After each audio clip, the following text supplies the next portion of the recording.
The following stories are based on personal experiences and opinions. Names and details may be changed to protect privacy. The content is for entertainment purposes only. Drama, betrayal, and the stories you won't believe. Welcome back, everyone. If you're new here, we're so glad to have you. Buckle up because today's X-File reads like a movie you'd swear was fiction, except it's very real. This one's about trust, intuition, and what happens when you ignore both. We're calling it the Babysitter Betrayal. And today's story comes from our very first write-in submission from a listener who wanted to share his personal story of love, betrayal, and the gut instinct that changed everything. Yes. He is sharing a story of how he fell for a familiar face from his past, a girl he'd known since middle school, only to realize that sometimes old flames burn for all the wrong reasons. I cannot wait for this, though. This is so cool because their first one. Yeah, and it's from a guy, which is great. I love it. Please bring more. Okay, so it started back in 2015. He had just reconnected with this girl from his middle school days, someone that he used to hang with. And as adults, they reconnected and the chemistry was still there. So things were going smooth and easy. They spent nearly 3 years together, building what felt like a solid relationship. It's a long time. Yeah, absolutely. 3 years. Mm-hmm. But in 2018, all of that began to crack. One day, he saw a text message pop up on her phone from a guy named Oscar. Now, Oscar wasn't just anyone. He was someone she had grown up with thinking was her cousin. So curiosity got the better of him, and he opened the text message. Inside the conversation wasn't what you'd expect between two people who thought they were related. They were talking about how they wished they had known that they weren't cousins sooner because apparently they had always been attracted to each other. And even now. Hold on. Wait, before you even say anything more, they were always attracted to each other, even though they thought they were cousins. That's really fucked up. Right? I know. They're like, oh, I wish you weren't my cousin because you're so hot. Yeah. Imagine, right? I mean, I can't imagine. That's so weird. Gross. I know. But, that's apparently what happened. And so he confronted her immediately. She got super defensive and told him that if he was going to be her boyfriend, that he needed to trust her, that nothing had happened and nothing ever would. And since they had been together all of that time, of course, he decided to believe her. But that was the first red flag that this writer ignored. Oh my gosh. So what would you have done at that point? Would you have believed her or would you have kept digging? I mean, I feel like I probably would have believed her, although I would have been like, that's super weird that you think your cousin's hot and you're having all these weird, creepy text messages with someone that you thought was your cousin. Before, Obviously, they're not cousins, so it's even weirder now. Yeah. It's weird. But I definitely would have been probably digging in for more information. Same. But what about you? Do you think that if someone flips a script like that, and the whole trust me speech, is it because that you should trust them or are they doing something defensive? Yeah.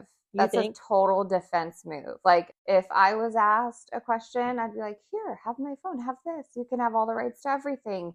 I'll answer any questions. But if I was guilty of something, I would be like, why don't you trust me? Can't you trust me? Do you not love me enough to trust me? I feel like that is when you're hiding something. Yeah, you're right. That's happened to me before, and that's because they were hiding something. Amen. So months later, another situation tested that trust. She, the girlfriend, had been babysitting for a friend, something she did regularly. And every morning, he would drop her off on his way to work. It was routine. It felt safe until one night. She went out drinking with some friends who all had kids. And at the end of the night, they called him to come pick her up because she was too drunk to get home. When he arrived, she was gone, like barely conscious, slurring her words, completely out of it. But what she said stopped him fucking cold in his tracks. She called him by another man's name. We're going to say Mario. And Mario wasn't some random name. Mario was one of his good friends. So his stomach dropped. That name, his friend's name, echoed in his head all the way home. Something told him to check her phone, and what he found confirmed his worst fears. There were sexual messages between her and Mario, the same Mario that he trusted, the same guy who had been around for years. Turns out, every time he had dropped her off to babysit, she was hooking up with Mario. Mario's sister was the one who needed a babysitter, so he always had an excuse to be there. He said his hands were shaking as he scrolled through the messages. He felt super sick, like his body knew the truth before his mind could even process it. He described it as feeling like he had like the flu, like a fever, hot, nauseous. He was trembling. So the next morning, she woke up, hungover, and noticed all their couple photos were gone from her phone. That's when she realized that he knew. He had already recorded everything, every message, every piece of evidence. When he confronted her, she tried to deny it. She said, "They're just texts, nothing actually happened." But he knew better.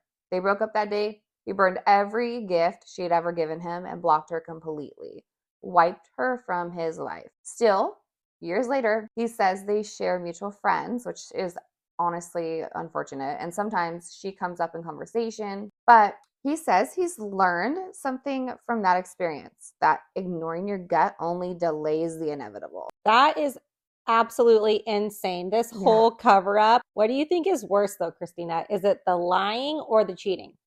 Both are terrible, but I fucking hate liars. Yeah, me too. Liars are the fucking worst. And how can you lie repeatedly and go and be cheating on your boyfriend who's actually dropping you off? Exactly. I mean, that is and like every crazy. time Yeah, like she's babysitting, how do she's you not doing her feel bad. Yeah, another guy. Yeah. So disgusting. Disgusting. Yeah. And they were in a relationship for 3 years and he felt so off. Like he knew, especially after that first red flag. Yeah. And then when it's all confirmed. And then the fact that he went through her phone while she was unconsciously knocked out and confirmed everything. And then he deliberately recorded all of the like evidence, sent it to himself, and then deleted all of their stuff together. That is such a fucking like genius move. I was gonna say, like, what's the word for that? That's a great tactic. Because, I don't know. Like, Smart. So smart. Because you keep the proof and then you erase your identity off their phone. So it's like, bye. You don't know me. You don't deserve to even have known me. You know what I mean? Absolutely. Yeah. So I'm curious though.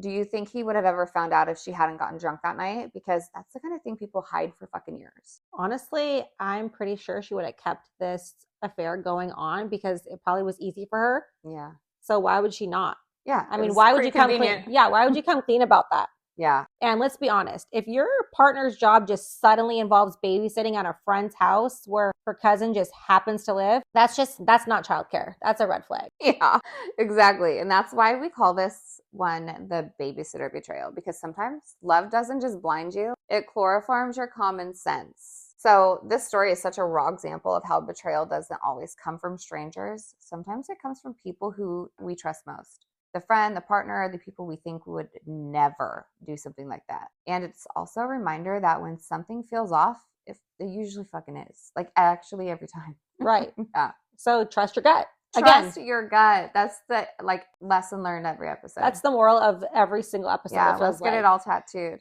Yeah. Trust your gut. Yeah, exactly. TYG. Or actually look at the red flag. Yes. Notice Pay the red attention. flag. Yes. Yeah, don't lean into it. Notice it and walk the fuck away. Well, I'm so sorry that you went through this. We love you and we know that you are very worthy of real love. This person honestly was not the right one. And now you know to trust your gut moving forward. And we're so grateful that you shared your story with us. That's awesome. Yeah, thank you. Yeah, I'm glad that, you're doing better and you learned something. Until next time, we love you guys. Bye. Bye. Thanks for tuning in to our X-Files. Please like, comment, share, and subscribe. If you've got a wild story about your ex, we want to hear about it. Send us your anonymous submission through the link in our bio to be featured on a future episode. The crazier, the better. And don't worry, your identity is safe with us. Until next time, keep those X-Files coming. Bye. Bye.